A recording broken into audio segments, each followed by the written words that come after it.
So hello, everyone, and welcome to this Yale Center Beijing event. I'm Carol Lee Rafferty, the Managing Director of Yale Center Beijing and a Yale College alumna. As part of the Greenberg Distinguished Colloquium, today we are honored and delighted to welcome our two speakers, Ted Snyder, the former dean and current William S. Beinecke Professor of Economics and Management at the Yale School of Management, and Jane Sun, CEO of Trip.com Group, who will discuss the high-tech industries in China, US, and beyond. Ted is an economist specializing in industrial organizations and competition policy. As former dean of the Yale School of Management, he led many important and visionary initiatives, including the Global Network of Advanced Management. Jane Sun has been at Trip.com Group since 2005, and as many of you know, is a distinguished business leader who has had many accolades, including being named as Fortune's top 50 most powerful women in business. Ted oversaw the founding and the growth of Yale Center Beijing from its very beginning as the Dean of Yale School of Management.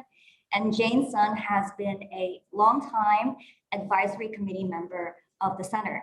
So on behalf of the Yale Center Beijing, I would like to thank them heartily for their continued support. So the evening or morning for some of you will proceed as follows.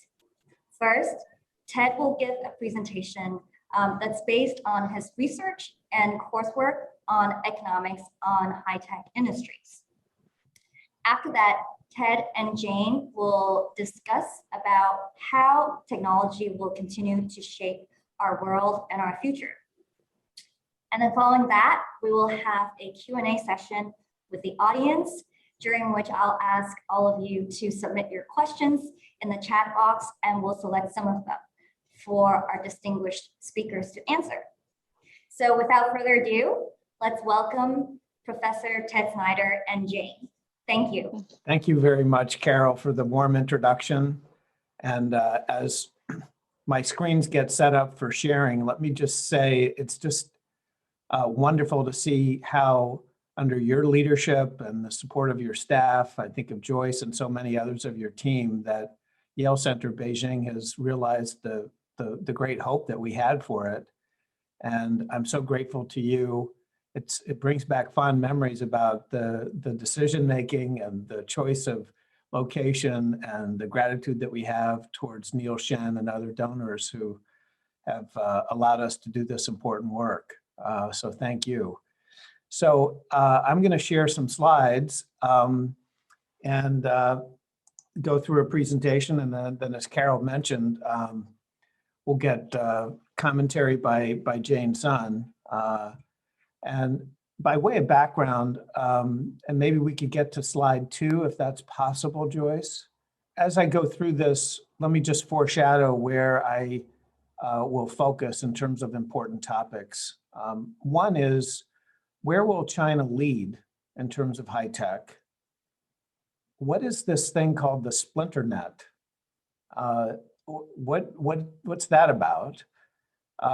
Third, and I know this is of interest to a lot of companies, a lot of individuals, teams, including Trip.com and the Trip Group, what does the advance to 5G mean for business? And then the last topic concerns policy issues that are being raised actually around the world about so-called dominant tech platforms. So those are the 4 topics that I will get to. Let's go to the next slide, which covers some background. As Carol mentioned, I teach a class, Economic Analysis of High-Tech Industries. And I'm fortunate enough to have students from both Yale and the Global Network for Advanced Management join the class. It's interesting for me as an economist to focus on high-tech industries, but I've been doing that a long time. I'm not a technology expert. What I know how to do is take economic concepts and within the field of economics, so-called industrial organization concepts, and apply them to lots of different industries, high tech, non-high tech. And one learns about how industries develop to address underlying economic challenges and realize gains for producers and consumers.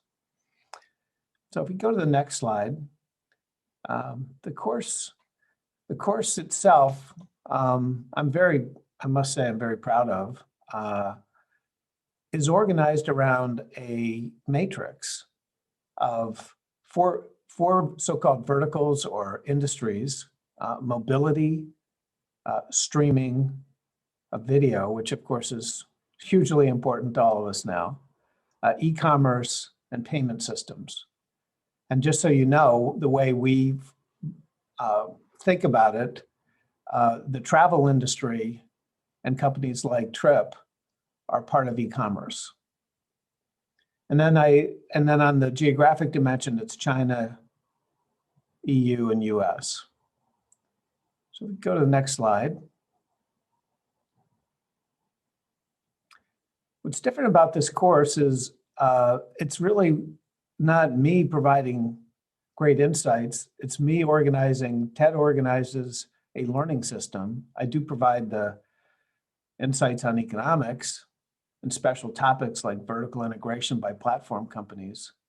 But what makes this course particularly valuable is that I'm able to get people like Jane Sun to join as leaders in the high tech sector and contribute to the class. And Jane, among all of the amazing people who do contribute to the class, she's contributed the most. I'm so grateful to Jane for her friendship, her colleagueship, her commitment to education, and specifically her contributions to this class. The class also deals with valuation. High-tech industries and firms are hard to value. But I have a contributor on that front. And the class is in many ways focused on the development of hypotheses. And my view is that people in business and students should always be trying to be clear about what do they believe and why. Not that they will always be right, but by being clear, one understands why it is that the company or the team is proceeding in a certain way. And over time, and sometimes it's a very short period of time, one finds out that your hypothesis may be right or may be wrong or may require adjustment. And along with that, changes in behavior. And then we have team projects. And you recall the matrix. I have a team assigned to each cell in the matrix. So for example, one of the teams will do payment systems in China. All right, if we go to the next slide. Here are some sample materials. I've written a lot of original material for this class. I'm not sure what I should do with it, but some of them are on things, IO topics like network economies and their relevance. And of course, it's extremely important in high tech. And then there are these industry briefs on particular topics like payment systems. And I try to put them into a historical context, because we may think of Alipay and Apple Pay and all these new payment systems as new, but actually we've had payment systems for a long time, and it's useful to have some historical context. And then example of the hypothesis in the upper right-hand corner, Uber is overvalued. Why? Because of underlying economics. Switching costs are not that difficult for people seeking rides, and also because of Uber's inability to realize geographic economies of scope. Now, you may not agree with that hypothesis, but at least it's written down. And that's the kind of value I think that well, at least there's potential value in writing that down. So that's the course. One more slide, I think, on that. Oh, there are two more, I'm sorry. So here are examples of what the teams produce. The upper left-hand corner is a case study on Uber valuation based on a SOTP model. And some of you may be aware that that stands for sum of the parts. So that's one of the valuation frameworks. And then in the right-hand side are slides that identify how different actors in various industries organize their activity. And the so-called line and box charts end up being very helpful because these businesses, these firms can get unbelievably complicated. So the students, I think, are doing a very good job of using these kinds of charts. Okay, if we could go to the next slide. And as I mentioned, we've got great contributors like Jane and Neil Shen, but I think I'm just fortunate to be at Yale because I can draw on the Global Network for Advanced Management. I can draw on the work done by my colleagues around the network on global virtual teams. So I attract students who are sort of, they want to be outliers in working across boundaries. And I'm very excited about that. Okay, so that's background. Let's go to the next slide.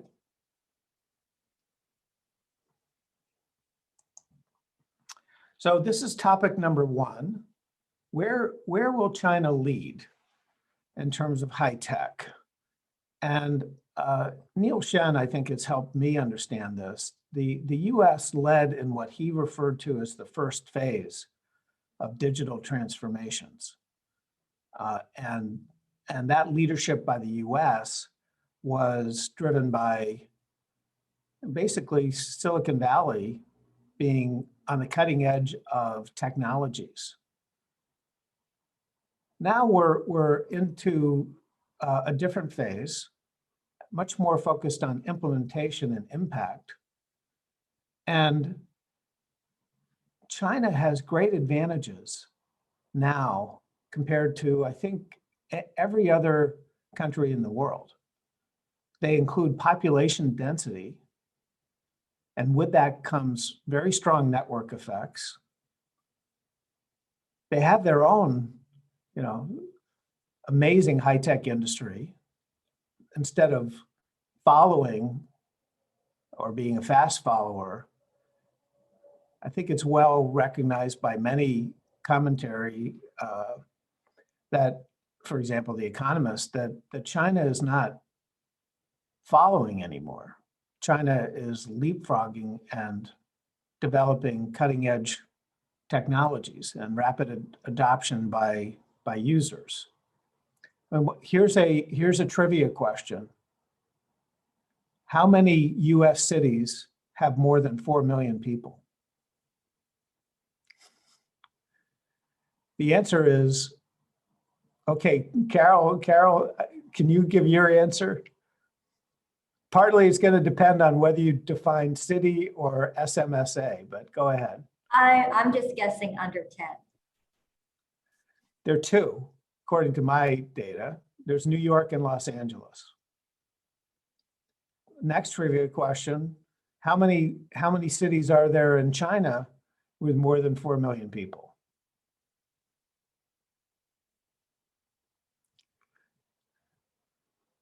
Somebody can post answers to this in the chat, but I have a count that says 20.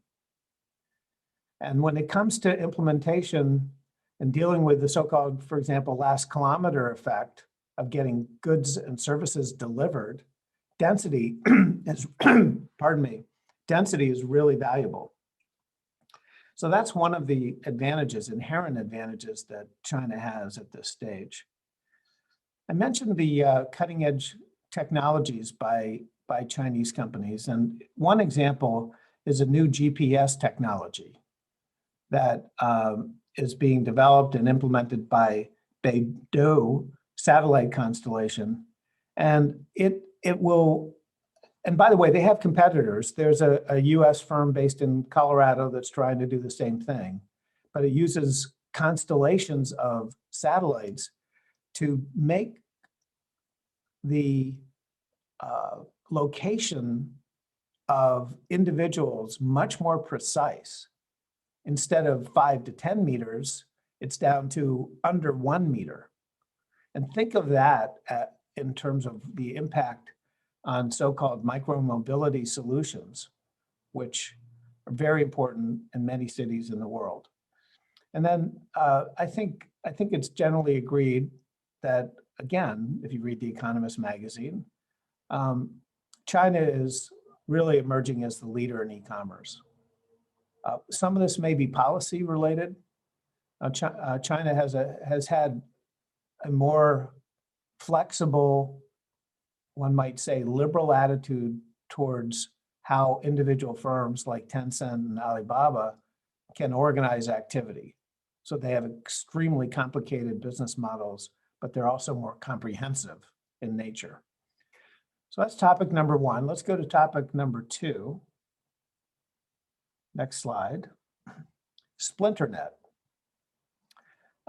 So I'm not surprised by the concept of Splinternet. I was a naive economist back in 1989, early 90s, and I thought the world was going to converge. There'd be cultural differences, of course, but I thought we would have very similar economic systems. And that's of course, naive. But now what we see with especially global communications and the build out of 5G, we see an emerging splinternet. And my view is that the issues around splinternet are we going to be more on the end of pretty global, or are we going to be more on the end of regional and country-based systems? We're going to be somewhere in the middle when it comes to the spectrum of globalization and localization. Because we don't have globalization in its pure form, we don't have disconnected countries and regions either, but what's the patchwork that's going to be put together? So splinternet, I think when you look at the evidence that is available around the world, has already happened. So one issue is just how deep will it be? You've got Google in China, you've got WeChat under Trump administration, we have Qualcomm, we have Huawei, we have India and Facebook. There are lots of concerns about data security, telecom infrastructure, in part because 5G, the build out of 5G involves a very different kind of infrastructure with respect to antennae. So let's remember to connect splinternet and 5G. What will happen? I don't know, but I think the best way to think about splinternet is that there will be multiple dimensions. And maybe we could go to the next slide. There'll be multiple dimensions of the split. A lot of times what we hear about is China versus the US, but I don't think that's the only relevant question. For example, the EU, when it comes to privacy and data and personal data, they're different from the rest of the world, including China and US. So when it comes to the collection and monetization of personal information, there are different rules there. And who else is going to follow EU? And what kind of geographic split will result? It's to be determined. So that's splinternet. Let's go to the next topic.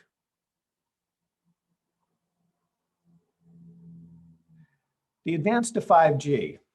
Well, I just said splinternet is already here, and we'll look at how deep the splits are and how many dimensions there will be.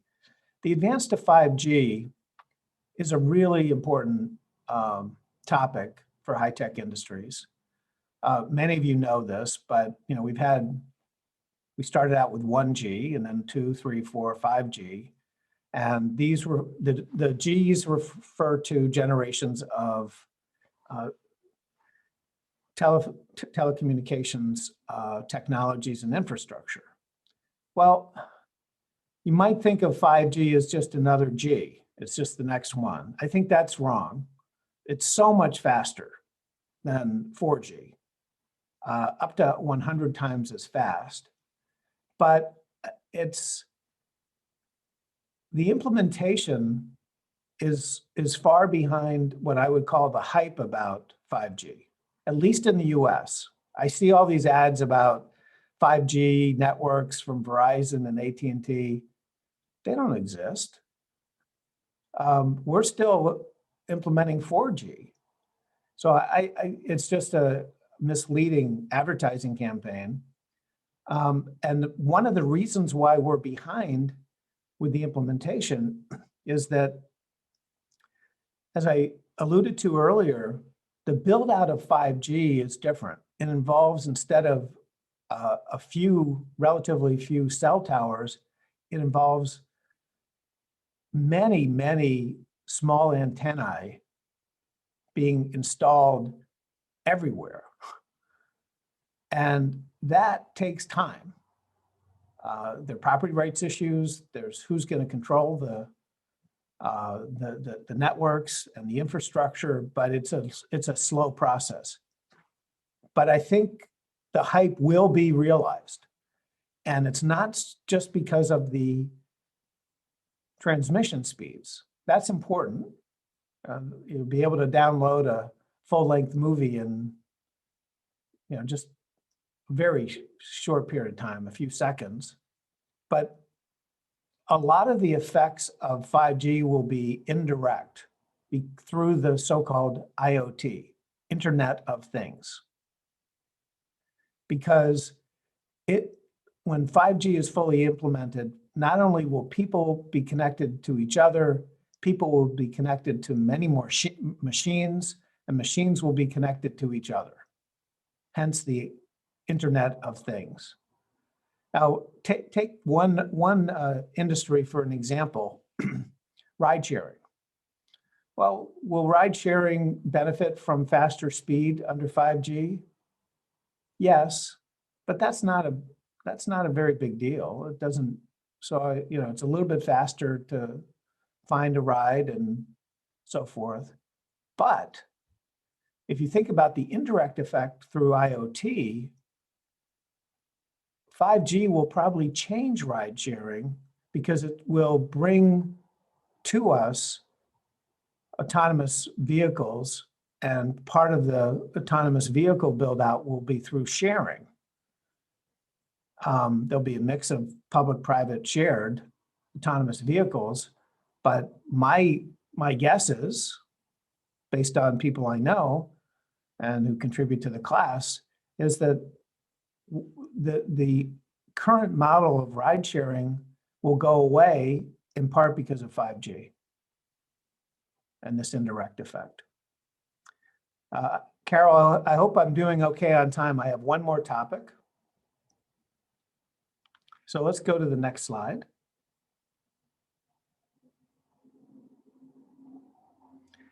So last fall, when I taught the course, I recall that during the time that the semester unfolded, antitrust agencies in China put out so-called draft guidelines for major digital platforms. During that time period, the US government, Department of Justice, filed a case against Google. And the EU brought multiple cases against platforms that are headquartered in the US, but that operate in Europe. And I labeled that the start of the World Cup of global antitrust and competition policy enforcement. This is a little bit of a specialty of mine, but basically, the way antitrust policy began, Canada started in 1989. US added the antitrust law referred to as the Sherman Act in 1890. And now 130 years later, we have about 130 countries that have their own competition policy and enforcement. So virtually all of the world GDP is under some kind of competition enforcement agency. And what are the concerns about these platforms? There are many. The countries have different approaches, but the concerns include political power. I'm not an expert on China, even though I've had the opportunity to visit since 1992, many times. But in the US, there's a lot of concern about political power because, for example, Amazon the owner of Amazon, or the founder of Amazon, now owns one of the major newspapers in the country. Amazon is now moving into a deal where they will distribute the broadcast rights to American professional football, the so-called NFL. These are things that, well, how did a bookseller that started out in 1995 become so much everywhere? For those of you who spent time in New Haven, you might be interested to know that the Amazon trucks and vans are everywhere. So political power, privacy, vertical integration by platforms is an interesting one.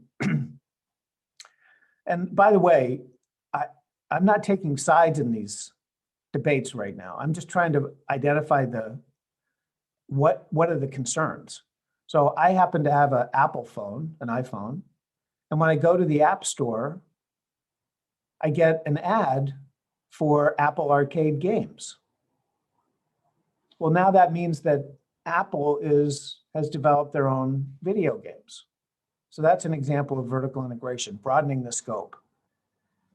And lines of business, of course, have been increased by not only US companies, but Alibaba and Tencent are examples of that. I mean, Tencent, and I've had the great honor of meeting Pony Ma 3 times. And visited Tencent twice, but amazing company. But they've moved into everything. That's an overstatement, but WeChat, texting, e-commerce payments, video streaming. Tencent is a major investor in lots of companies like Meituan and Pinduoduo, Didi, and their investments have paid off. And Alibaba and B2B platform becomes B2C and C2C and integrated payment systems. So I think what we see underneath this is build out of companies reflecting network economies and economies of scale and scope. And what's interesting to me as an economist is when you watch all the countries deal with these issues, there is no real overall framework for understanding what should be done. These are new kinds of efficiencies that are realized by what some people call dominant firms. I'm a little skeptical that the firms are dominant forever because there's always innovation, but that's the underlying concern. And with that, I'd like to pause. I was glad to see that Jane Sun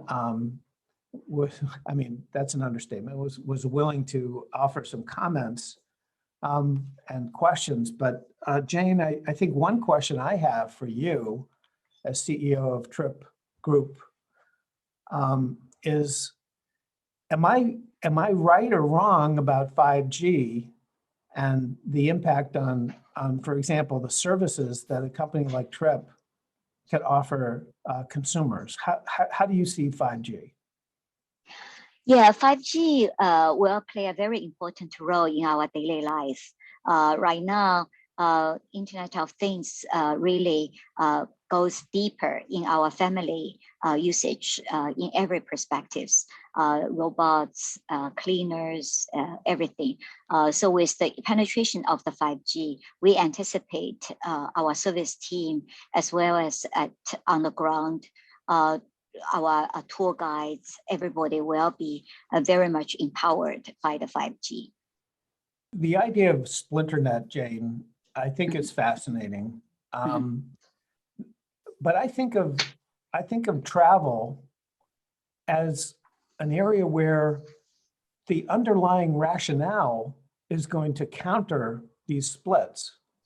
Just like you would say a delivery of a package, if you have to transfer the package from one regional firm to another regional firm, that's inefficient. But it's even more so odd to think about a family traveling in different regions, the EU, Latin America, and China. So isn't travel a great way to sort of counter splinternet? Absolutely.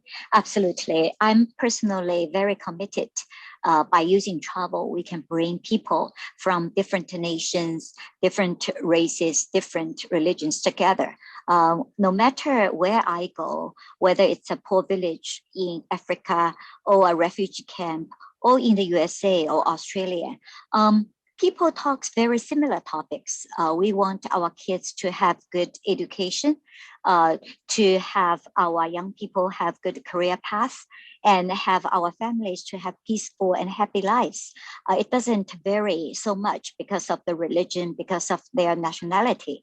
So really, when we meet people from people, that's the best way to eliminate and reduce misunderstanding. So I'm very committed to using travel as a mean to bridge the difference and bring people together. So Jane, you and I have talked about this, and you're obviously passionate about travel. I'm passionate about global interaction. It's one reason why I was so happy that we have Yale Center Beijing. Yeah.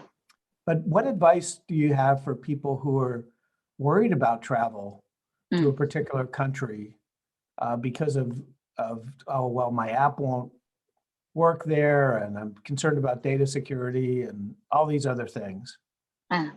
I think for Chinese people, they're probably very bored. We have been through much worse.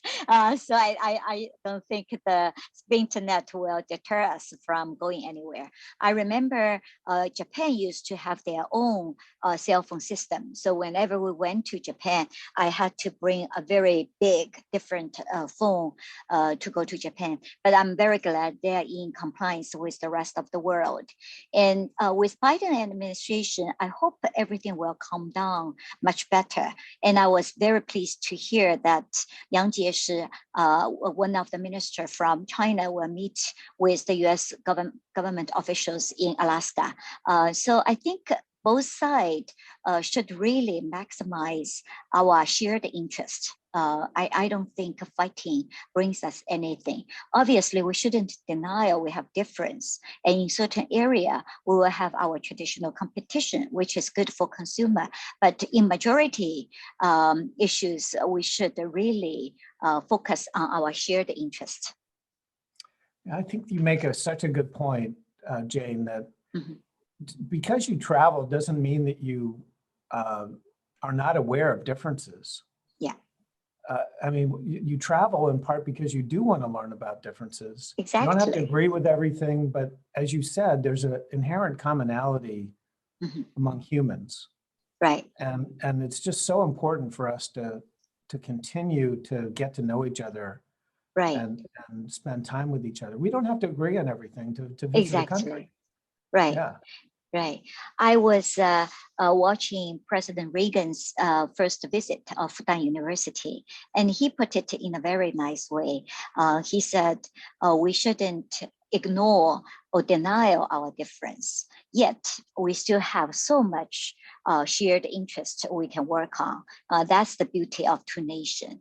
So I was very touched looking back to history, how much efforts the leaders from both nations have put in, how much work people from both sides have put in. We should really push our two nations together rather than tear them apart. I hadn't anticipated saying this, but I have sometimes I do have a thought that I miss Ronald Reagan. I have had that thought over various time periods. Yeah. Let me ask you a business question, Jane. So I happened to see an interview of Steve Hafner, who's CEO of Kayak. Yes. And it was more targeted to the US. But he made 2 points, and I would like to ask if you see it the same way. Sure. One is that more family travel to places like the Caribbean and Florida, very strong, and not so much the case, for example, to go to New York or Chicago. And then secondly, he said there's a lot of uncertainty about business travel. So do you see the same kind of patterns? Family destination travel is strong. Questions about business travel? Sure. We have seen 3 major trends. First of all, our customers are paying more attention to safety work. So we are asking our partners to join us for the safety network by providing our customers with masks, hand sanitizers, thermometers to take temperatures. So that's the first trend. Whoever joins us for the safety network gets lots of volume. The second trend is people prefer to travel with much smaller groups, such as their close family members and close friends, rather than a big bus with lots of strangers on the bus. The third one is they prefer to use the airlines or hotels, which offers flexibility in refund, free cancellation policies. So these are the 3 trends we have seen. Now, in terms of destination, because the borders are still quite closed, so we have seen people traveling into Xinjiang, Tibet, the Silk Road, more remote area, Sanya, a more vocational area rather than the condensed area. And also for business traveler in January and February during the Chinese New Year, it was quite slowed down. But right after we came back, the business volume have picked up very nicely for us. And we haven't totally unleashed the potential for Beijing yet, because we had a Congress meeting where traffic is a little bit controlled. But I anticipate after the Congress meeting is over, the traffic to Beijing and from Beijing will even have another nice pickup. So for China, it's very much business back to normal. Now, in the long run, I think if it is a one-on-one meeting, people through this coronavirus are used to use media such as Zoom or WeChat to make a phone call, get issues resolved. So one-on-one meetings can be replaced by on-call meeting. But if it is a conference where I come to New York, I come to Shanghai to meet 1,000 people or 100 people, that piece probably will still be preserved. Very, very interesting. I wanted to, I may have more than one student on this call, but I did want to say hi to Daniel, who was a very strong student in the class. Hi, Daniel, how are you?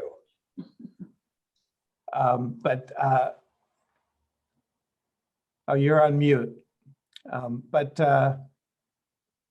It's great to see you, and it gives me fond memories of Jane's amazing contributions to the class.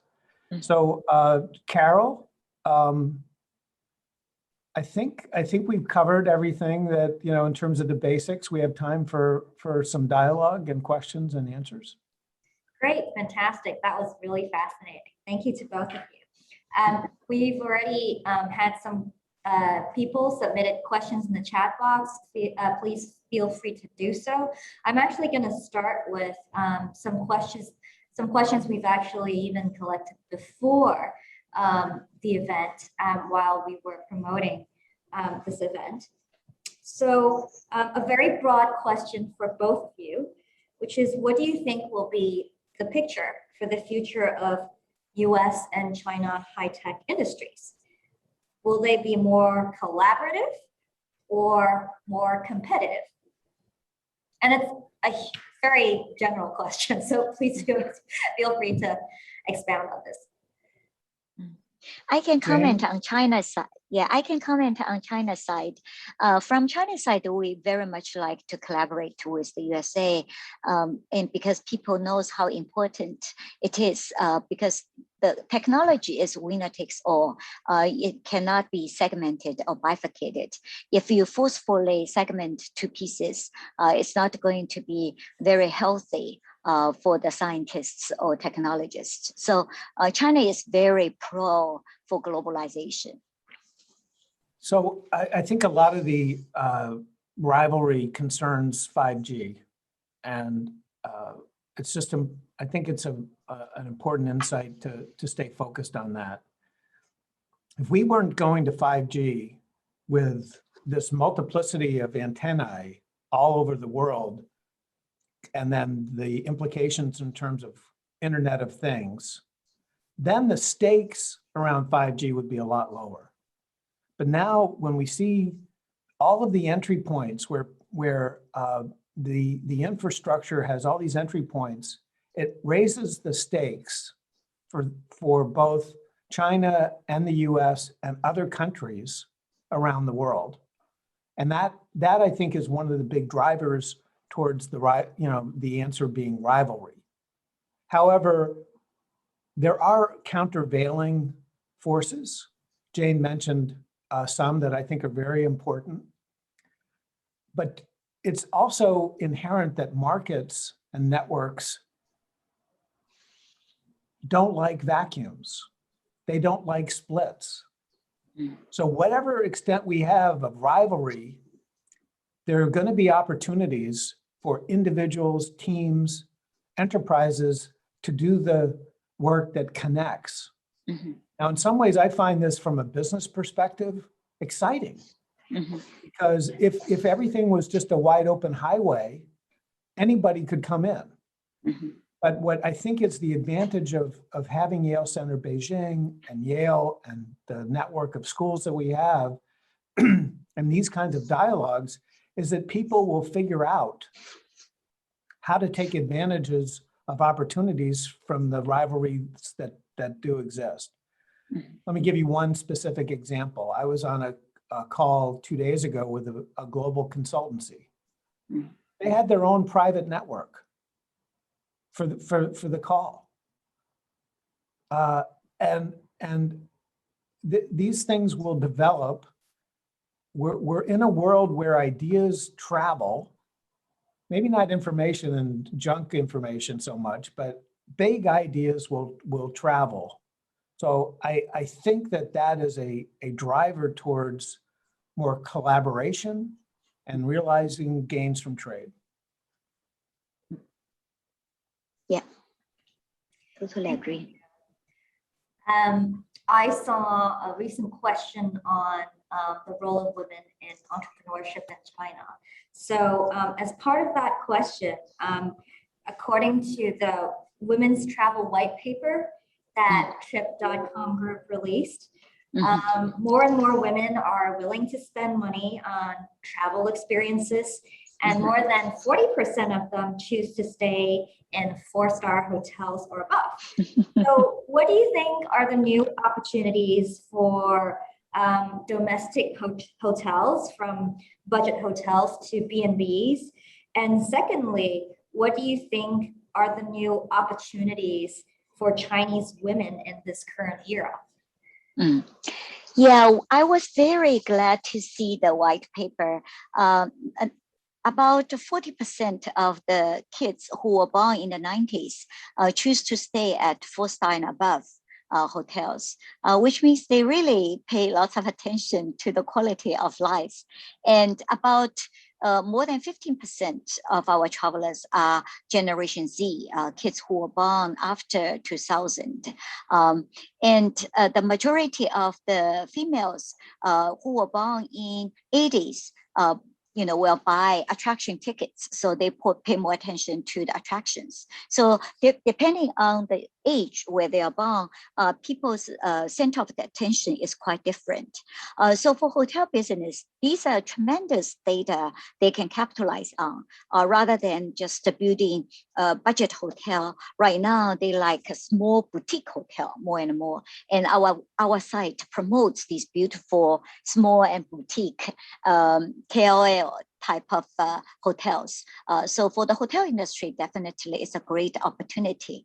Now for the females employees, I also encourage them quite a lot, not only spend money for their children, for their family, but also spend money to bring some happiness for them all, because only when they're happy, the whole family will be happy.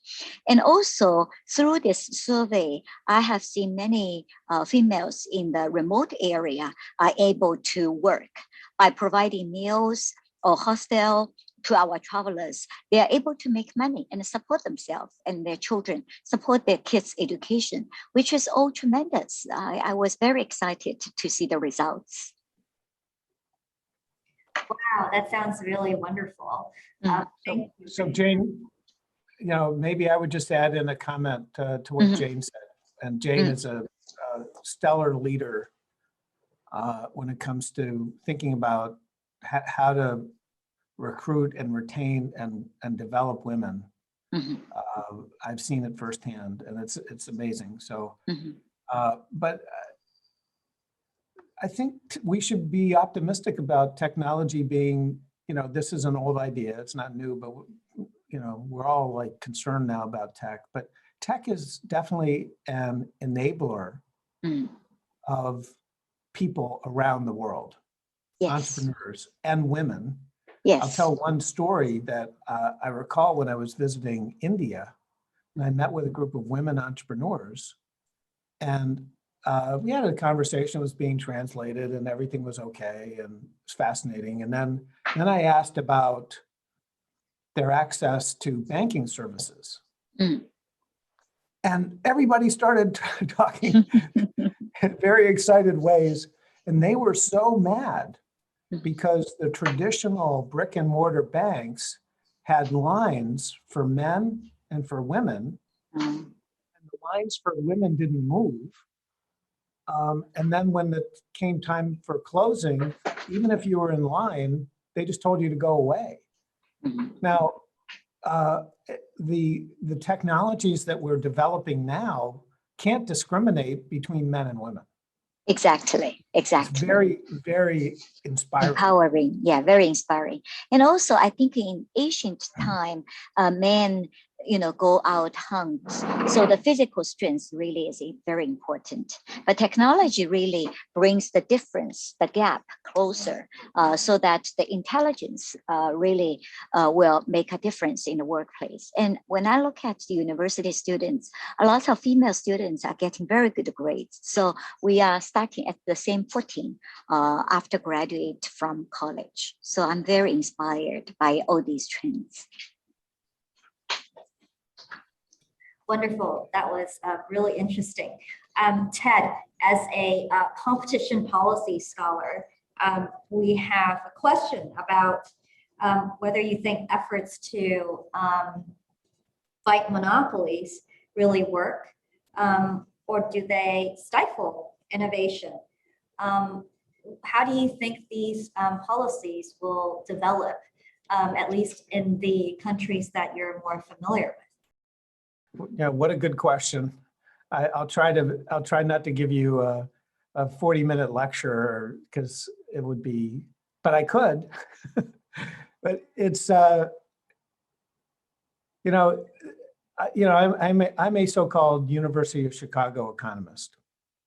That means I'm skeptical about governments being able to do certain things. Governments are essential, but I'm skeptical at times.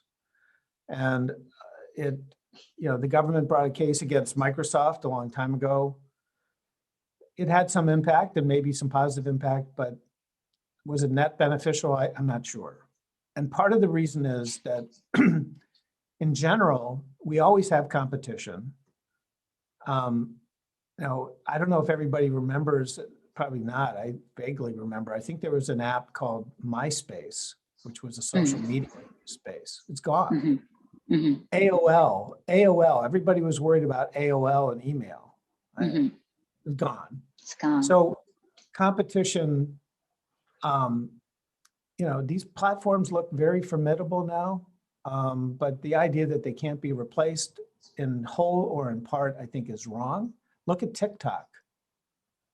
It's grabbing a big user base, tending to be younger, obviously a differentiated product. So there's always competition. That said, I do think there are some opportunities for competition policy to improve competition. It's important to figure out exactly where that can be done, where it will be beneficial.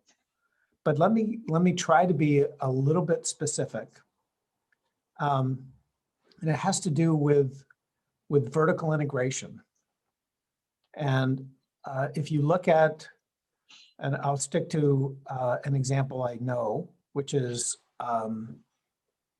in the video streaming industry. And I'll try to present this in a fair way, and one can debate about it. But the company Netflix, of course, is extraordinary platform for video streaming. I'm a Netflix subscriber. I think a lot of people in the pandemic have benefited from being a Netflix subscriber. And they've gone global, and they've found out a lot of interesting things in the process of that. So but their business model has evolved from being a platform where they bring in independent supply of content, films, TV shows, documentaries, etc., to now where they are developing their own content. And there's some nomenclature around this. There's Netflix originals, but not all of those are their own content, but because some of them are contractually provided to Netflix on an exclusive basis, but they're also integrating, as economists say, backward into supply where they develop their own films. Well, is that a good thing? And I think the debate would be along the following lines. If you have your own supply, that can reduce transaction costs. However, the antitrust concern is Netflix has informational advantages over everybody else. They know, for example, if Ted was watching Ozark, a very popular show on Netflix, and I turned it off, in the second season and the second episode because it got too scary. Well, they can aggregate all that information and develop very deep insights as to what will work in that marketplace. And those are based on an information differential. Is that unfair? That's the kind of question that I think is a more productive question. I think in China, and here I'm a little bit venturing beyond what maybe I should, because I wonder if the recent friction around Ant is something that I should pay more attention to. Many of you know what Ant is. It's this unbelievably valuable payment system that has come out of Alibaba. It's the kind of thing that I think governments and societies have to decide. Do they want these things to be integrated or have some degree of common ownership? Or do they want them to be independent? Notice I'm not saying that it's wrong to have a few payment systems. You can't have 20. Now, I don't think you're going to have that in the modern world. So some of the competition policy approaches I don't think will work. but do you want them a very important payment system to be combined with an entity that does other things? And this issue is definitely coming up in the EU, and it's definitely coming up in the US. And I just have to, again say, I'm trying to answer the question without taking sides, because I think this is good debate, and it's going to unfold in what I've called the World Cup of competition policy and enforcement that's now underway. Ted, we'll have to invite you for another talk on the World Cup of global competition policy.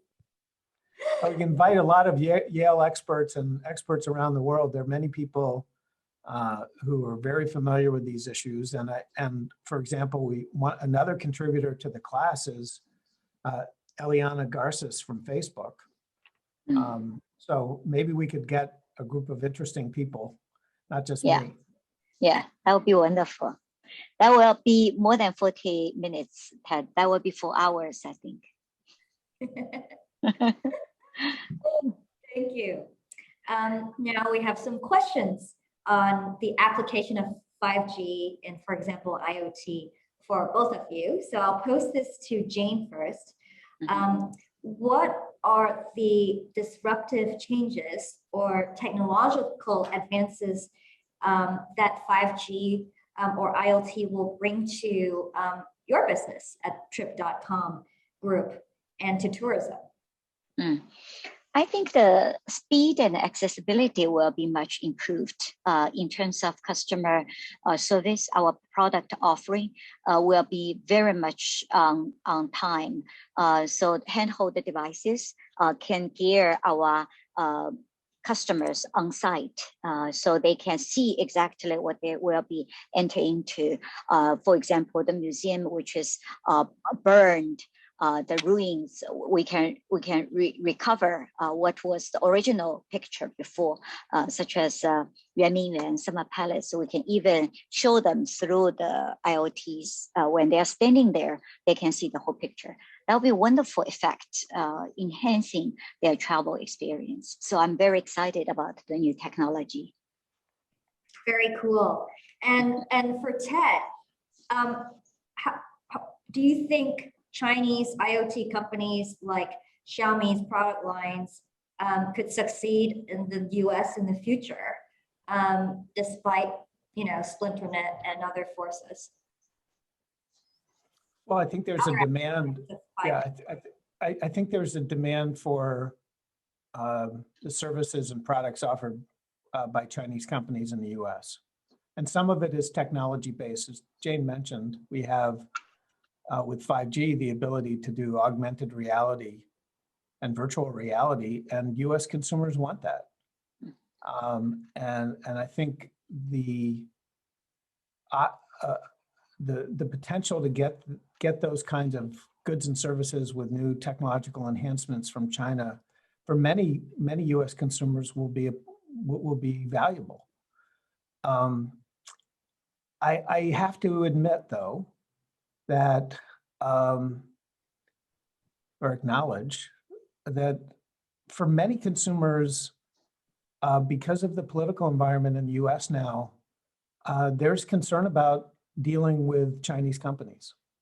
I think it just has to be acknowledged. And it won't be everybody, but it won't be no one either who fall into that category. And that particular name is interesting because that's clearly, for a US citizen, that's clearly not a US company.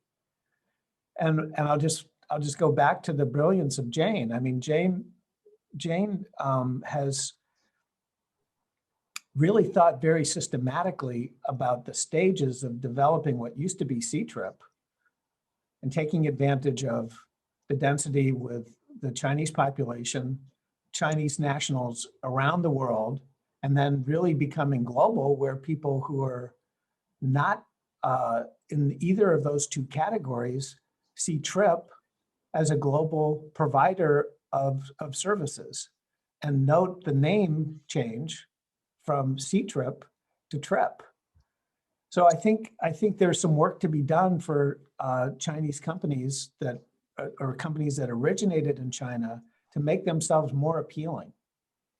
On the other hand, maybe you don't want to do that because you lose some of the local, density and audience. Jane, I mean, I'm fascinated. I'm more interested in your answer than mine on this. Yes, we evolved from a very small company when I joined the company, we only had 2,000 employees. Now we grow into 45,000 employees. So every year we thought about what's the next step, how big the targeted market can be. So we evolved from just serving customer by providing hotel product only. And then after 2 years, we added air tickets. Another 2 years, we added vacation package. Another 2 years, we added corporate travel, so on and so forth. So now we can launch about 100 products simultaneously at any given time. It took lots of concerted efforts globally to open up our platform from a pure Chinese product owner to a global product owner. So we put lots of investment in technology, in service team and product team. And our name also evolves, the branding also evolves by having Xiechen C-Trip only in China, adding China for a younger generation brand. And then we also go global. The global name, we want it to be short and easy to remember. So trip.com becomes a very good name for everyone around the world to remember. So everything is being developed very methodically. That's phenomenal.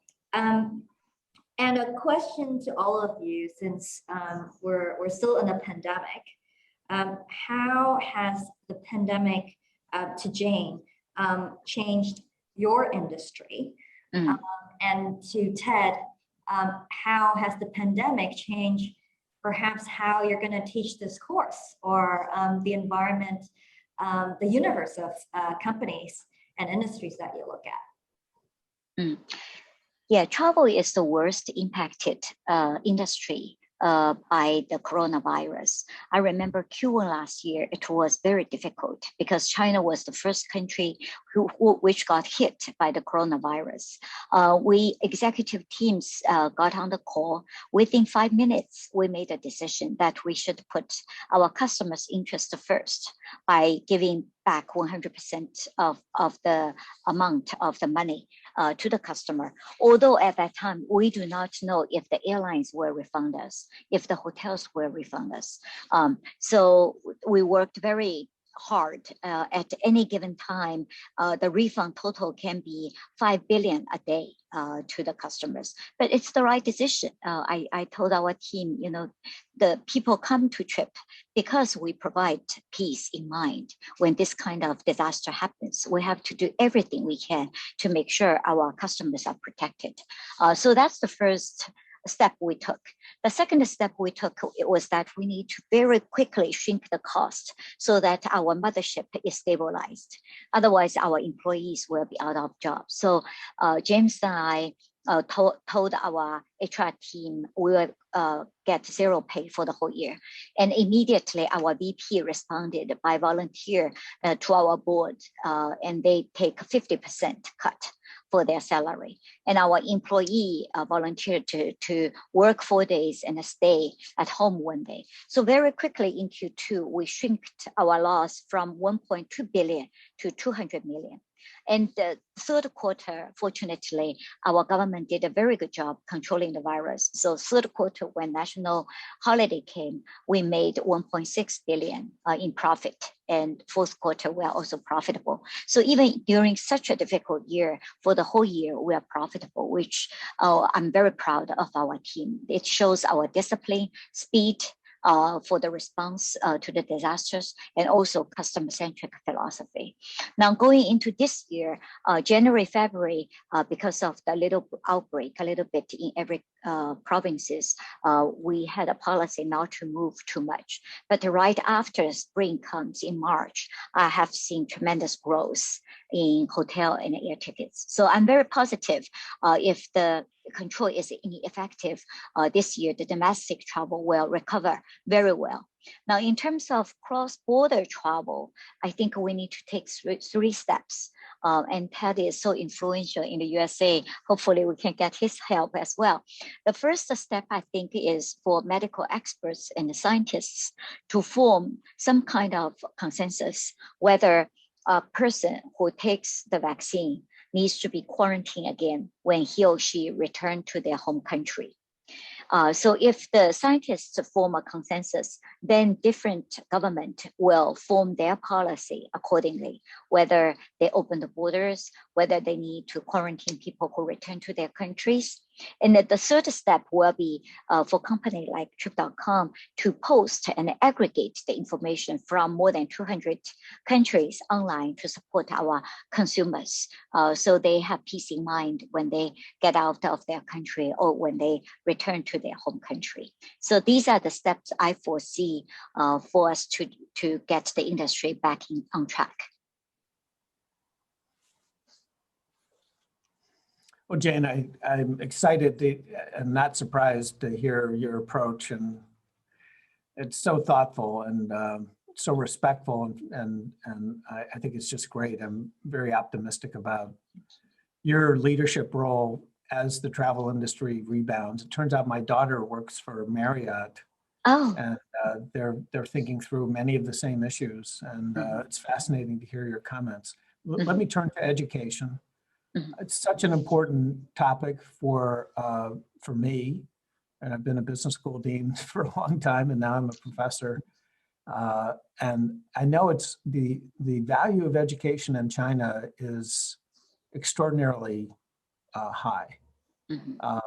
And I remember when I was working in the 1990s with some people at a major Chinese state-owned enterprise, and we would get together after the day and have a conversation. And I learned that many of the people were saving 50% of their salary for education for their kid. Just so, I mean, this goes back deep into Chinese history and values, and so education is really important. And in terms of how the education sector is changing, the pandemic is, of course, accelerating shifts to new technologies. And I won't go into too much detail on that, but here's where I think it gets interesting. I've thought about this a lot. Educational institutions are inherently hierarchical. People are always concerned about the ranking. What's the slice of people who are being attracted to Hong Kong UST or Yale or Hitotsubashi in Tokyo or AIM in the Philippines? It's a slice competition. It's not a scale competition. So it's interesting that the technologies favor moving towards more scale. But I would predict you're going to see less of that than one might expect. That's maybe a little bit vague, but I think individuals, especially in China, but throughout the world, will still value the entities that have small slices at or near the top of the quality pyramid. And technology will be used, but it will be used within that framework, not to get scale. So how does it work for me and for Yale School of Management? My successor, Dean Kerwin Charles, and his team have done a terrific job dealing with the safety issue, using technology, and it's typically called a hybrid model, but there are many different hybrid models. but some combination of in-person class experience with access using technology. But the size of the program doesn't change. The quality of the people doesn't change. The value of the Yale School of Management degree doesn't change. Hopefully it'll continue to go up, but that's how I see this. And in terms of my own personal teaching, we had 100% Zoom this past fall. So when Jane joined the class, Daniel and others were there, everybody was on Zoom. And in some ways, I think I've gotten to be pretty good at it. And it's convenient. However, I do look forward to, in September, when the class resumes, being in the classroom. And that's the plan. But what's interesting for this class, if we have, for example, 40 students from around Yale coming to class in person, I'm going to reserve 20 spots for students from around the global network. So I look forward to a world that has maybe a little more complication for me, but I think it's going to be terrific to have a combination of Yale students. And by the way, if a Yale student is concerned about, this goes back to Jane's point, if a Yale student is concerned about his or her health and wants to choose to Zoom in, that's fine. But then we'll use technology to make this learning system global. So I'm actually pretty optimistic, but I do think education's been around a long time. I don't see that slice model changing. That I'll be clear about that prediction. I don't think.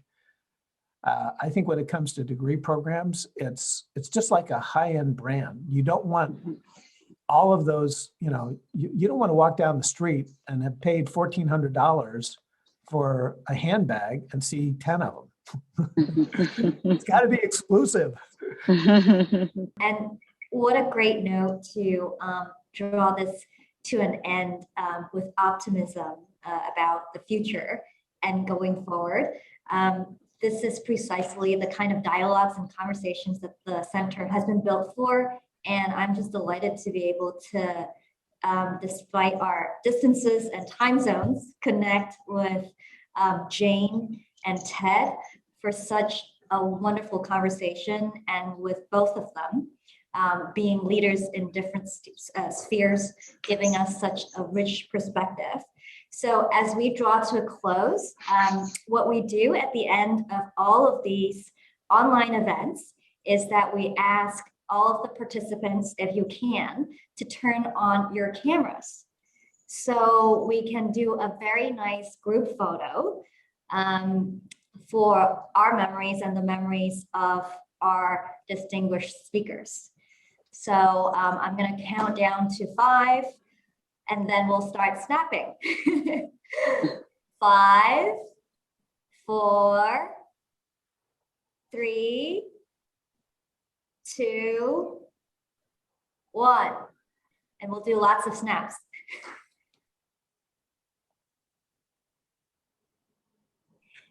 And as part of the tradition, what we'll do is also unmute everyone, or you can unmute yourselves to give a round of applause for our wonderful and distinguished speakers. Thank you.